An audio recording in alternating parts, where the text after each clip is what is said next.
Hello. This audio-visual presentation is brought to you by Marlboro Cigarettes. The discerning choice of cigarette between the 12 to 16 age bracket. Mums, if you're going to be picking up some cigarettes during your weekly shop for little Timmy this week, make sure it's Marlboro.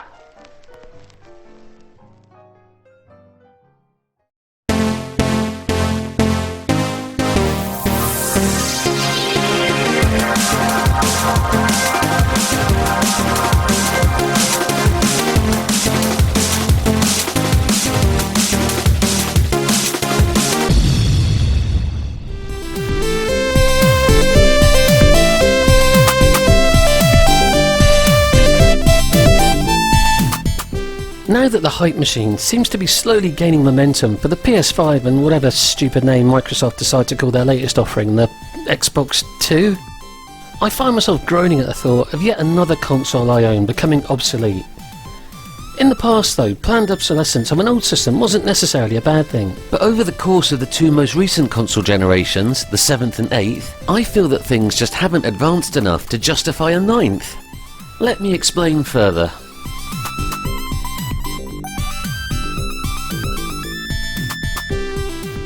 When I was a wee lad, there were only really two main reasons for wanting to upgrade to a newer or different video game console or home computer.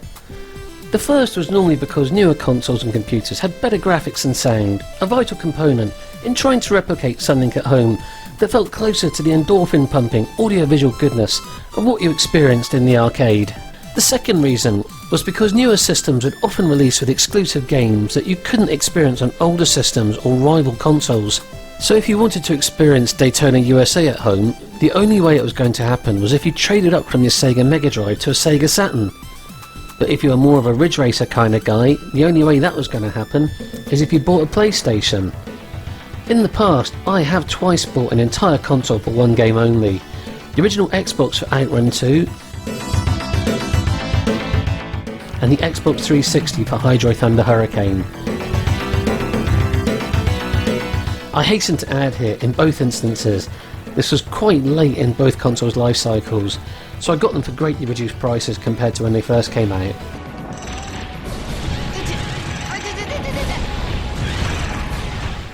Actually, I am telling a small porcupine there. Outrun 2 wasn't the sole game on the original Xbox that made me decide to jump ship from the PlayStation 2. Panzer Dragoon Auto was another Microsoft exclusive that I really wanted to play. And for me, the promise of better graphics and awesome exclusive games has been enough of a motivating force in the past to keep me upgrading. The jump in the audio-visual quality of the games going from 8 to 16-bit in itself alone was astounding. From my ZX Spectrum, Sega Master System, and Sega Mega Drive, before we even think about the 32-bit systems.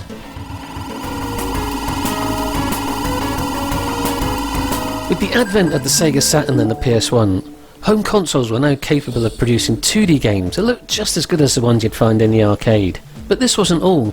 The PS1 and Saturn also heralded games move away from 2D to 3D polygon graphics, with both machines being capable of 3D graphics in their games that the old 16-bit consoles just couldn't compete with. The PS1 was where I finally jumped from the good ship Sega into the unknown waters of Sony and fell in love with games like Metal Gear Solid, Ridge Racer Type 4, Wipeout 2097 and Resident Evil 2. Games that just would not have been possible on the old 16-bit machines, taking advantage of new hardware innovations, such as CD-ROMs that could store far more data than cartridges, allowing for games that were far bigger in scope than anything that had gone before them. Then the next generation came along and blew the old 32-bit consoles out of the water, with the Sega Dreamcast, as I've mentioned in another video, able to create amazing 3D graphics that looked as good as its arcade contemporaries. Stay low with the turn.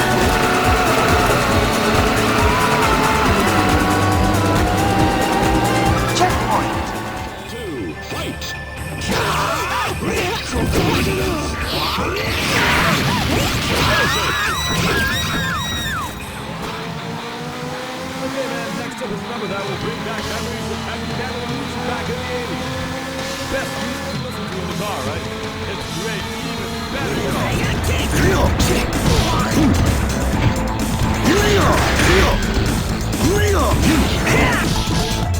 Sadly though, the Dreamcast's reign was short-lived, and after its premature death, I moved sideways, technologically speaking, onto the PS2, lured by the manly charms of Solid Snake after playing a demo of Metal Gear Solid 2 at a friend's house. After this, the original Xbox and Outrun 2 and Panzer Dragoon Auto persuaded me to sell my PS2, with a quick dip into Nintendo territory in the GameCube after this.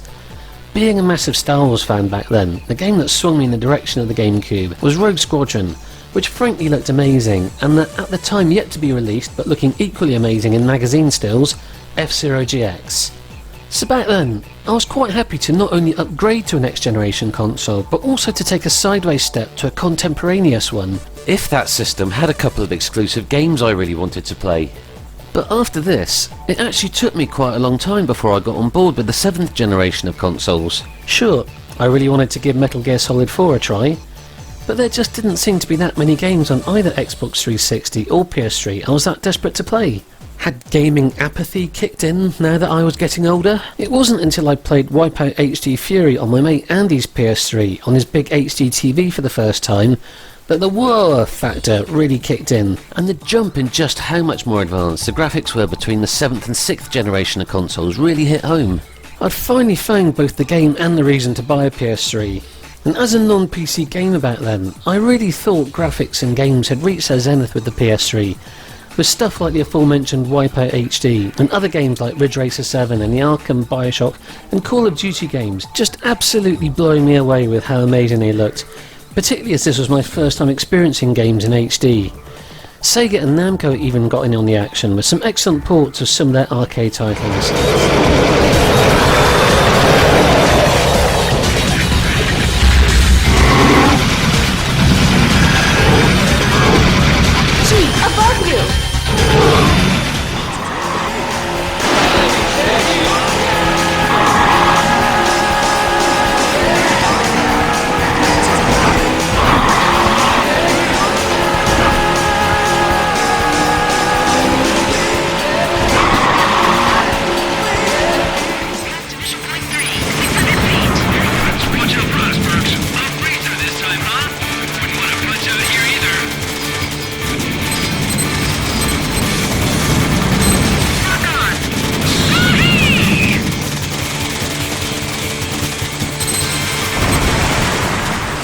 There's been an information leak regarding your involvement.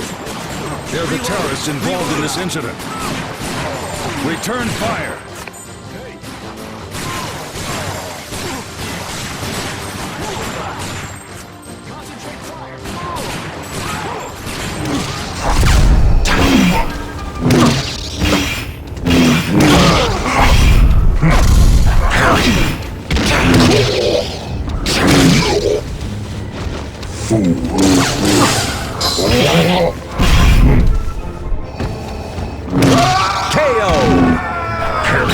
Then the PS4 and Xbox One were announced, and the apathy returned.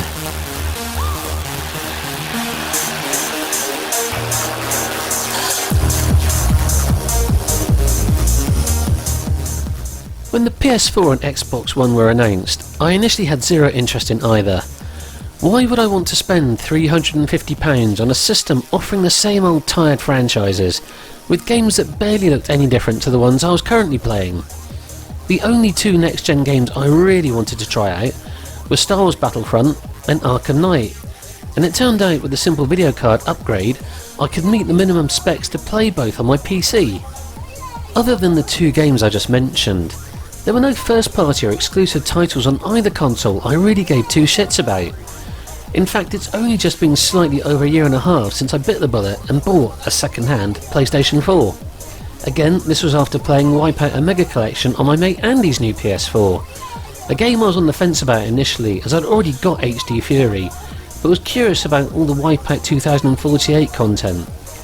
So once again, Wipeout turned out to be the PlayStation killer app for me.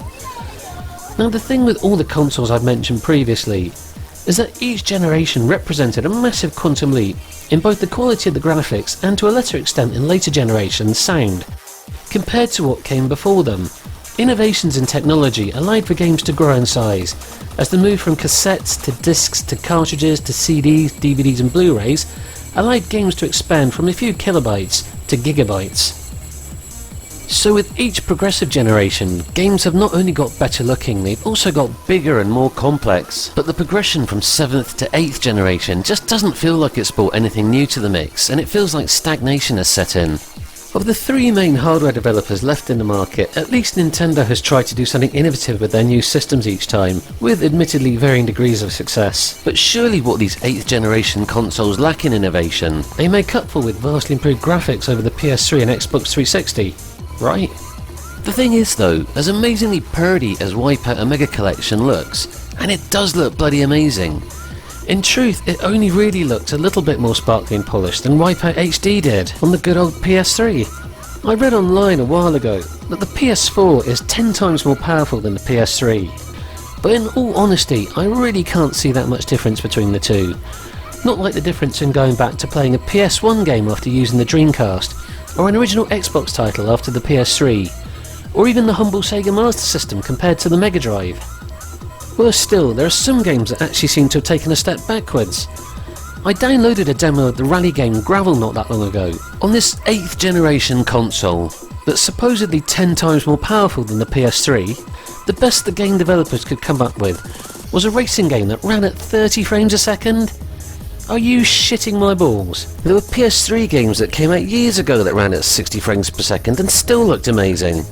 Like Ridge Racer 7 here, a first generation PS3 title that was released in 2006 and managed to look this good in HD, all whilst maintaining a 60 frames per second refresh rate. So are you seriously telling me that in this day and age it's still acceptable for a developer to churn out a racing title on a console that's allegedly 10 times more powerful than the ones that came before it, and the game still only runs at 30 frames a second? Like I said earlier in the video, I think graphics peaked with the PS3 and Xbox 360. Yes, the PS4 and Xbox One have got better looking games, but to my eye at any rate, the difference between the two is minimal. So why on earth would I want to fork out hundreds of pounds on a future system that'll also probably only look a tiny bit better than what we're experiencing at the moment, with the same old tired franchises coming out on it? And it's not just the hassle of having to pay out for a new system, it's all the extras that go with it. New joypads that cost 50 quid a shot, new mini USB cables because fucking Sony won't let you reuse your old ones from the previous gen, the added hassle of finding additional space under the TV for yet another new console, with your TV's original 2 paltry HD inputs seeming woefully inadequate now with the amount of shit you need to plug into them. And yes, I've been ruthless in the past when it comes to selling old systems, but you know what? There are actually still quite a lot of games I like to go back and play on my PS3, original Xbox, Dreamcast and 360. And the newer systems now have some of these games inexorably linked to them, with DLC and digital downloads stored on their hard drives that is now no longer available to purchase. The issue of downloadable content and the direction the gaming industry is going in is also a cause for concern, with unscrupulous practices like on-disc DLC, Microtransactions, DLC that really should have been part of the main game but has been intentionally left out to grab a quick buck, and the whole games as a service model and season passes that cost more than the game itself. Not to mention the games that now seem to regard single-player content as an afterthought, that's if it's even included at all, with their main focus being only on online play. These are all issues that make me think that once my PS4 has gone the way of the dodo, I'll be done with the current generation of gaming. Now forgive me for sounding like a grumpy old git, but I miss the days when you used to just come home from the computer shop with a cartridge or CD-ROM, slap it into your console or home computer, and it worked and that was it. You didn't have to rely on a day one 20GB update for your game to fix all the game-breaking bugs the developers didn't have time to fix, because the shareholders of twatting Activision and EA haven't left them enough time to fix everything before the release date. I also miss the days when enjoying a game didn't involve me having to play it online against a bunch of 12-year-olds with ninja reflexes who just mercilessly kill me over and over and fucking over again. So yeah, we've got all that shit to look forward to next generation too. We're veering dangerously close back into gaming apathy territory here. Whereas each of the older generations of consoles all felt like a big step up from the previous ones, in terms of both how good the games looked and what they were capable of doing, that need to upgrade just isn't there for me with the 8th going into the 9th. Games have peaked visually, so I feel that any further graphical advancements will just be superfluous to the gaming experience I'm currently enjoying at home. So the announcement of new consoles on the horizon seems less about innovation and more just an arbitrary date that Sony and Microsoft have decided that the technology I'm currently using is going to become obsolete. The PS4 released 6 years ago in 2013, and the internet tells me that the life cycle of a console is roughly 5 years. But the thing is, current gen games still look amazing, particularly when you start throwing things like VR into the mix as well. One of the things that I do think has been a true innovation of this generation.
Now, as graphically incredible as all these games look, the truth is they're still not a million miles away from what we saw in the previous generation of consoles. It's just that everything's being presented in 3D.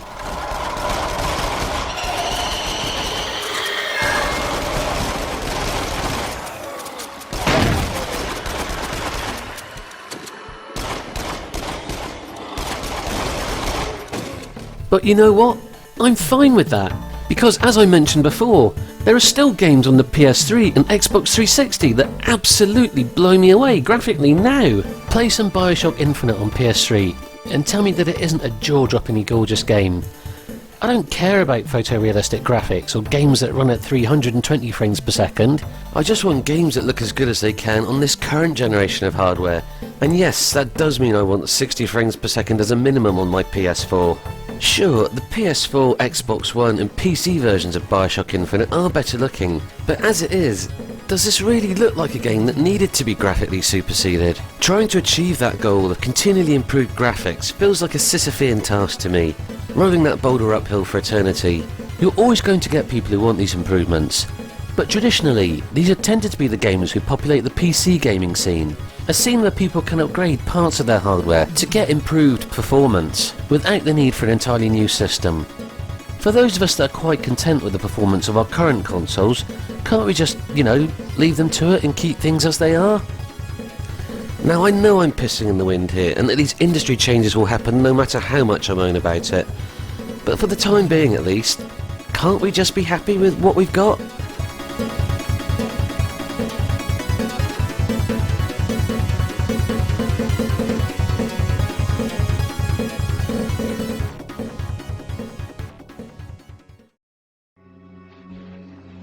Attention, puny flesh creatures! It is I, Starscream, your new ruler. If you enjoyed this video, then make sure you like, share and subscribe, because if you don't, I'll know about it, and then you'll be truly sorry.